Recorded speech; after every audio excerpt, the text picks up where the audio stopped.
সুপ্রিয় দর্শক, এই মুহূর্তের সবথেকে বড় খবর। দর্শক, আরজিকর কাণ্ডে মহিলা চিকিৎসকের মৃত্যুর ঘটনায় যখন রাজ্য রাজনীতি একেবারে তোলপাড়, তখন এই তদন্তভার কলকাতা পুলিশ হাতে নেওয়ার পর থেকেই সন্দীপ ঘোষকে গ্রেপ্তারের দাবি উঠেছে একাধিকবার। তবে কলকাতা পুলিশ এই সন্দীপ ঘোষের গায়ে হাতও লাগায়নি, তাকে জেরাও করেনি এবং গ্রেপ্তারও করেনি। এর পরপরই কলকাতা হাইকোর্টের নির্দেশে তদন্তভার যায় সিবিআইয়ের হাতে। তবে সন্দীপ ঘোষকে একাধিকবার জিজ্ঞাসাবাদের জন্য ডাকলেও তাকে গ্রেপ্তার করেনি কেন্দ্রীয় তদন্তকারী সংস্থার সিবিআই আধিকারিকরা। আর এই নিয়ে এবার মুখ খুললেন বর্ষিয়ান আইনজীবী বিকাশ রঞ্জন ভট্টাচার্য। তিনি সব গোপন তথ্য একেবারে ফাঁস করে ছাড়লেন যে আরজিকর কাণ্ডে কেন সন্দীপ ঘোষকে গ্রেপ্তার করা হচ্ছে না তা নিয়ে বিস্ফোরক দাবি করলেন আইনজীবী বিকাশ রঞ্জন ভট্টাচার্য, যা নিয়ে নতুন করে রাজ্য রাজনীতিতে শোরগোল পড়ে গিয়েছে। কি জানিয়েছেন বিকাশ রঞ্জন ভট্টাচার্য আজকের এই প্রতিবেদনে আপনাদেরকে ডিটেলসে জানাবো। দর্শক, খুবই গুরুত্বপূর্ণ প্রতিবেদন, আপনাদের সকলকে শেষ পর্যন্ত দেখার অনুরোধ রইল। বর্ষিয়ান আইনজীবী বিকাশ রঞ্জনের মতে মাঝে একদিন শুধু যায়নি সন্দীপ ঘোষ। কোথায়? সিবিআইয়ের দপ্তরে। সেই দিন সিবিআই হাজির হয়েছিল তার বাড়িতে। ওই একদিন বাদে 14ই আগস্ট থেকে প্রতিদিনই সিজিও কমপ্লেক্সের সিবিআইয়ের দপ্তরে দেখা গিয়েছে সন্দীপ ঘোষকে। সকালে ঢুকতেন সিবিআইয়ের দপ্তরে, বার হতেন রাতে। কেন্দ্রীয় তদন্তকারী সংস্থার ডাকে সাড়া দিয়ে গোয়েন্দাদের মুখোমুখি হওয়ার পর কখনো 10 ঘন্টা, কখনো 11 ঘন্টা, কখনো আবার 12 ঘন্টা পরও সেখান থেকে বার হতে দেখা গিয়েছে সন্দীপ ঘোষকে। কিন্তু শনিবার ধারাবাহিক সেই হাজিরাই যদি পড়ল সিবিআইয়ের দপ্তরে আসতে দেখা গেল না আরজিকর মেডিকেল কলেজের প্রাক্তন অধ্যক্ষ সন্দীপ ঘোষকে, যাকে নিয়ে এত কাণ্ড। শনিবার সন্দীপ হাজিরা এড়িয়েছেন নাকি তাকে তলব করা হয়নি সেই বিষয়টি যদিও এখনও স্পষ্ট নয়। আরজিকর মেডিকেল কলেজে এক মহিলা চিকিৎসকের ধর্ষণ এবং খুনের ঘটনায় তদন্তভার হাতে পাওয়ার পর থেকেই সিবিআইয়ের আতস কাচের নিচে ছিলেন সন্দীপ। কলকাতা হাইকোর্টের নির্দেশে গত 14ই আগস্ট আরজিকর কাণ্ডের তদন্তভার হাতে নিয়েছে সিবিআই। তারপর সন্দীপ ঘোষকে সিজিও কমপ্লেক্সে হাজিরার নির্দেশ দেন। কেন্দ্রীয় তদন্তকারী সংস্থার আধিকারিকরা রক্ষা কবচ পেতে হাইকোর্টের দ্বারস্থ হয়েছিল সিবিআই, যাতে সন্দীপ ঘোষকে গ্রেপ্তার না করে পুলিশ বা কেন্দ্রীয় তদন্তকারী সংস্থার আধিকারিকরা, সেই জন্য রক্ষা কবচ পেতে হাইকোর্টেরও দ্বারস্থ হয়েছিল।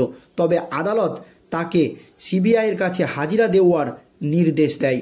16ই আগস্ট দুপুরে সিবিআইয়ের গাড়িতে চেপে তাকে সিজিও কমপ্লেক্সে প্রথম যেতে দেখা যায়। তারপর থেকেই প্রতিদিনই সিবিআইয়ের দপ্তরে হাজিরা দিতে দেখা গিয়েছে আরজিকরের প্রাক্তন অধ্যক্ষ সন্দীপ ঘোষকে। তবে এখনও পর্যন্ত মাত্র একবারই সংবাদ মাধ্যমের সামনে মুখ খুলেছিলেন তিনি। 17ই আগস্ট সিবিআইয়ের দপ্তরে প্রবেশ করার মুখে তিনি জানান তদন্তে সব রকম সাহায্য করবেন। তারপর থেকে প্রতিদিনই তাকে সাংবাদিকরা বহু প্রশ্ন করেছেন, তবে সব প্রশ্নের প্রেক্ষিতে সন্দীপ ঘোষ ছিল নীরব। কেন সন্দীপ ঘোষকে গ্রেপ্তার করা হচ্ছে না তা নিয়ে হাজারো প্রশ্ন রাজনৈতিক মহলে।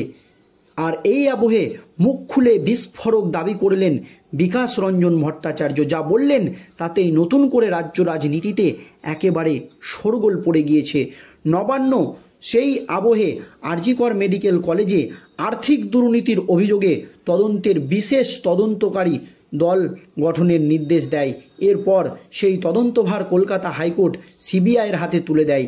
আরজিকরে জোড়া তদন্ত শুরু করে কেন্দ্রীয় তদন্তকারী সংস্থা। দ্বিতীয় মামলাতেও সন্দীপের ভূমিকা নিয়ে প্রশ্ন উঠে।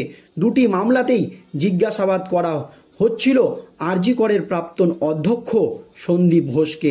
প্রথম মামলাটিতে প্রশাসক হিসাবে ঘটনার দায় বর্তেছে তার উপর।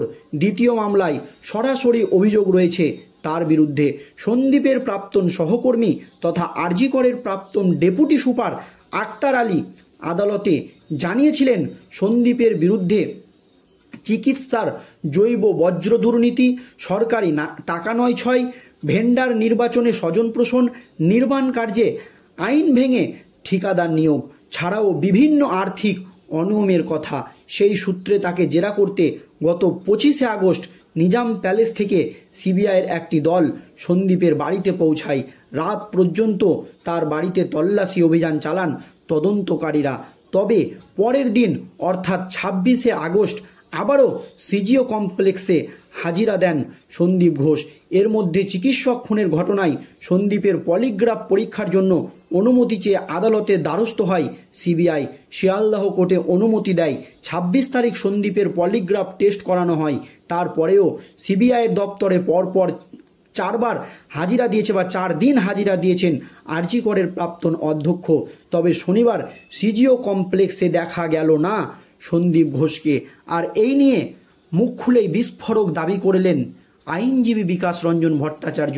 তিনি নির্যাতিতা মহিলার বাবা এবং মায়ের সঙ্গে দেখা করতে গিয়েছিলেন। তার পরপরই সেখান থেকে বেরিয়ে সাংবাদিকদের মুখোমুখি হয়ে কেন সন্দীপ ঘোষ গ্রেপ্তার হচ্ছে না তা পরিষ্কার করে দিলেন। আইনজীবী বিকাশ রঞ্জন ভট্টাচার্য বলেন, তদন্তভার হাতে নিয়েছে সিবিআই, জোর কদমে তদন্ত চলছে। গ্রেপ্তার হওয়া মানেই যে তদন্তে গতি আছে তা কিন্তু একেবারেই নয়।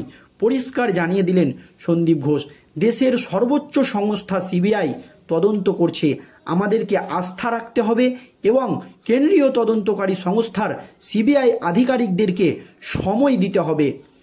এই কথা পরিষ্কার বলে দিলেন তিনি। তদন্ত একেবারে দ্রুত গতিতে হচ্ছে, তবে অবশ্যই সময় দিতে হবে। এটা তো গাছের আম নয়, পেরে নিলাম তা তো একেবারেই নয়। এই ধরনের তদন্তের ক্ষেত্রে জিজ্ঞাসাবাদ অত্যন্ত প্রয়োজন, অনেক কিছু পরীক্ষা নিরীক্ষা বা টেস্ট করা প্রয়োজন বলেন আইনজীবী বিকাশ রঞ্জন ভট্টাচার্য। তার এই দাবির পর নতুন করে রাজ্য রাজনীতিতে একেবারে শোরগোল পড়ে গিয়েছে। তবে অন্যদিকে চিকিৎসক ধর্ষণ ও খুনের ঘটনার তদন্তে সিবিআইয়ের হাতে যাওয়ার 18 দিন পার হয়ে গিয়েছে। শনিবার 9 আগস্ট চিকিৎসক খুনের ঘটনা প্রকাশ্যে আসে। ঘটনার পর তদন্ত প্রথম শুরু করে কলকাতা পুলিশ। এই ঘটনার যুক্ত থাকার অভিযোগে এক সিভিক ভলেন্টিয়ারকে গ্রেপ্তার করা হয়। এরপর 13ই আগস্ট ওই মামলার তদন্তভার সিবিআইয়ের হাতে তুলে দেওয়ার নির্দেশ দেয় কলকাতা হাইকোর্টের প্রধান বিচারপতি টি.এস. শিবাজ্ঞানাম। 14ই আগস্ট মামলার তদন্ত শুরু করে সিবিআই। দিল্লি থেকে বিশেষ দল কলকাতায় এসে তদন্ত শুরু করে। 18 দিন কেটে গেলেও এখনও পর্যন্ত সিবিআইয়ের তরফে প্রকাশ্য মামলার তদন্ত সম্পর্কে কিছু জানানো হয়নি।